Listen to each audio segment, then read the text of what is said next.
When we picture ancient Rome, we think of majestic marble temples, disciplined legions, and powerful emperors. But beneath that glorious facade, daily life was, well, pretty disgusting.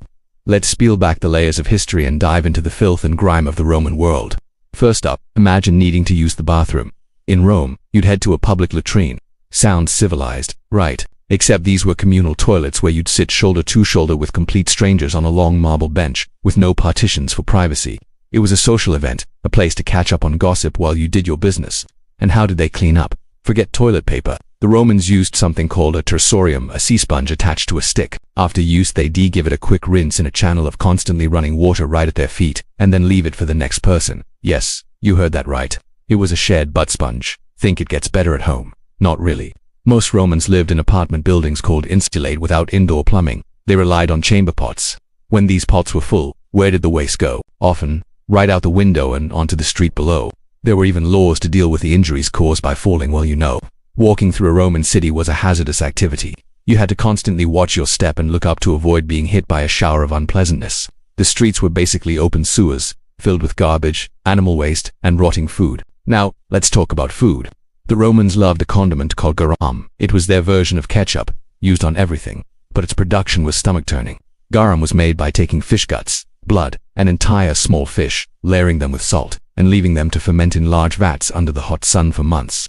The process created a liquid that was then strained and sold. Can you imagine the smell? Historians describe it as apocalyptical. The stench was so bad that garum factories had to be located outside of city walls. So, while we admire the Colosseum and the aqueducts, it's wild to think about the visceral, smelly, and downright unhygienic reality that was just part of everyday life for the average Roman. The grandeur of the empire was built on a foundation of filth we can hardly imagine today.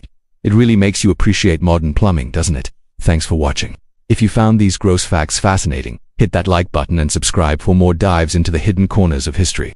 See you next time. Ancient Rome wasn't all marble statues and grand speeches. The streets were rivers of filth, where industrial runoff and waste from upper-story windows made walking a hazard. Pedestrians had to stay close to buildings to avoid the water, a polite term for what residents flung out their windows. Then there was garum, the Roman ketchup. This pungent sauce was made from fish guts and blood, fermented under the sun for months until it liquefied into a brown, foul-smelling delicacy. Roman medicine was even more terrifying.